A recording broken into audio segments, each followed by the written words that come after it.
যে ব্যাগের মধ্যে ওকে খাওয়াচ্ছি, কারণ অনেক ব্যাগ ওর খাবার আছে। ওরা মেহেদি পড়াইছে যে সে তো তাকে ভালোবাসতো বাবুটাকে, কিন্তু তুই কী ভালোবাসলা তুমি, তোমার ভালোবাসার এটা এই প্রতিদান যে বাচ্চাটাকে ফেলে গেলে, এটাকে ঠিক করছে। একদম ছোট্ট, কত সুন্দর ভালোবেসেই তো মেহেদি পড়াইছিল।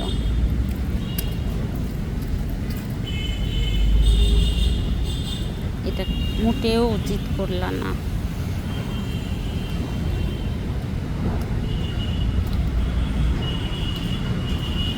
বাচ্চাটার কি দোষ ছিল, কত ক্ষুধা।